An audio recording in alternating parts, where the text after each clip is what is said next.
काल सर्पदोष एक हिंदी कहानी। दोस्तों, ये केवल एक कहानी नहीं है, बल्कि धर्म के प्रति जागरूकता की मिसाल है। ये एक ऐसी हिंदी कहानी है जिसमें आपकी सनातन धर्म के एक रहस्यमयी श्राप के बारे में पता चलेगा।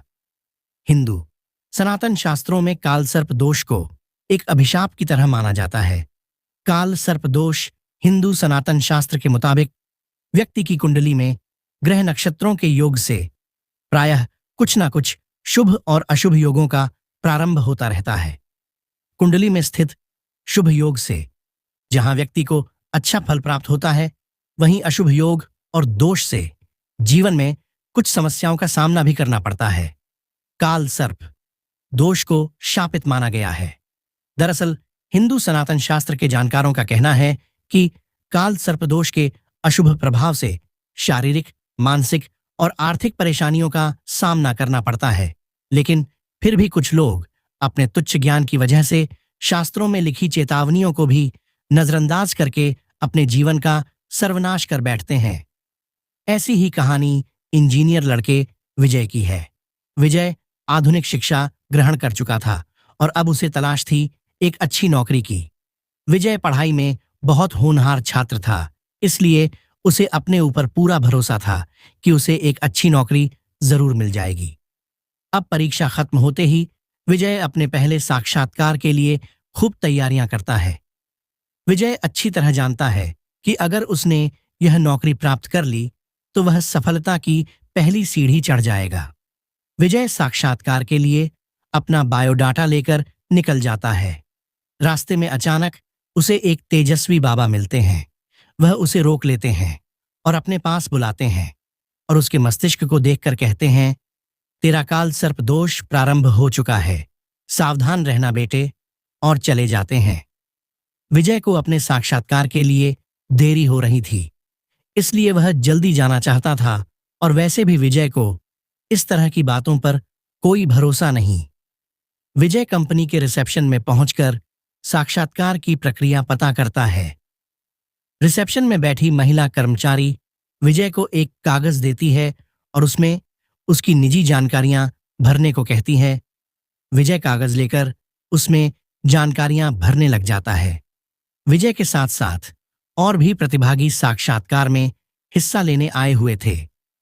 कुछ ही समय में सभी अपनी अपनी जानकारियां भर के कागज रिसेप्शन में जमा कर देते हैं। घंटी बजते ही साक्षात्कार का दौर प्रारंभ हो जाता है। एक एक करके सभी प्रतिभागियों को साक्षात्कार अधिकारी अपने चेंबर में बुलाते हैं और सभी से कंपनी के कार्य से संबंधित प्रश्न पूछने लगते हैं। और कुछ घंटे साक्षात्कार चलते ही अधिकारियों को मानसिक थकान होने लगती है। फिर भी वह साक्षात्कार जारी रखते हैं और इसी बीच बारी आती है विजय की। अब अधिकारी कई घंटों से एक ही तरह के सवाल पूछ पूछ कर थक चुके थे, इसलिए विजय के आते ही वह अपने सवाल बदल देते हैं और विजय से उसके निजी जीवन से संबंधित कुछ तीखे सवाल करते हैं। विजय के माता पिता का तलाक हो चुका था। यह बात विजय किसी को बताना पसंद नहीं करता था, लेकिन साक्षात्कार अधिकारियों के सामने मजबूरी में उसे यह बात बतानी पड़ती है।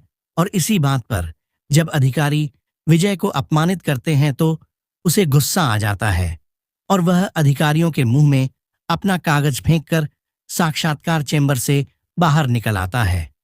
विजय ने साक्षात्कार की बहुत तैयारियां की थीं, लेकिन अधिकारियों के ऐसे रवैये से उसका मनोबल टूट जाता है और वह सोच लेता है कि अब वह किसी भी साक्षात्कार में नहीं जाएगा। विजय अपने गांव लौट जाता है। उसके पिता ने उसकी मां का साथ पहले ही छोड़ दिया था, लेकिन उसकी मां गांव में अकेले रह रही थी। विजय गांव पहुंचता है और कुछ ही पल में उसकी मां समझ जाती है कि उनका बेटा दुखी है। वह अपनी मां से बिना कुछ कहे घर के अंदर चला जाता है। कुछ दिनों बाद विजय का मानसिक तनाव बढ़ने लगता है। विजय को अकेला रहने की आदत पड़ जाती है। देखते देखते 1 साल गुजर जाता है। विजय अपने कॉलेज के सभी दोस्तों से बात करना बंद कर चुका था। विजय की हालात बदतर होते देख उसकी मां को चिंता होने लगती है। वह उसे मनोवैज्ञानिक ज्योतिष आचार्य के पास ले जाती है। हालांकि विजय वहां नहीं जाना चाहता, लेकिन अपनी मां के जबरदस्ती दबाव देने पर उसे वहां जाना ही पड़ता है। ज्योतिषाचार्य विजय की कुंडली देखते ही अपनी आंखें बड़ी कर लेते हैं और कहते हैं, बेटा, तुम्हारी कुंडली में तो अद्भुत काल सर्प दोष है। अपने मां की भक्ति की वजह से तुम अब तक जिंदा हो, क्योंकि तुम्हारे जीवन में काल की दस्तक हो चुकी है और वह तुम्हारा भविष्य खाने के लिए तैयार है। विजय को इन सब बातों में कोई रुचि नहीं होती। वह अपनी मां से कहता है, मां, ये मुझे कहाँ ले आई हो? मुझे इस ढोंगी की बकवास बातें नहीं सुनना। और वह वहां से उठकर चला जाता है। विजय के ऊपर काल सर्प दोष का काला साया मंडरा रहा था, जिससे उसके जीवन में संकटों का पहाड़ टूटने वाला था। लेकिन वह अपनी जिद में अपना जीवन बर्बाद करने पर तुला हुआ था। विजय के जाने के बाद उसकी मां ज्योतिषाचार्य से विजय का काल सर्प दोष समाप्त करने का उपाय पूछती है। ज्योतिषाचार्य शास्त्रों के पारंगत पुरोहित होते हैं, इसलिए वह विजय का काल सर्प दोष उतारने की पूजा विधि प्रारंभ कर देते हैं। कुछ दिनों के अंदर विजय की स्थितियों में बदलाव होने लगता है। उसे उसके मन का एक व्यापार बहुत कम निवेश में सूझता है।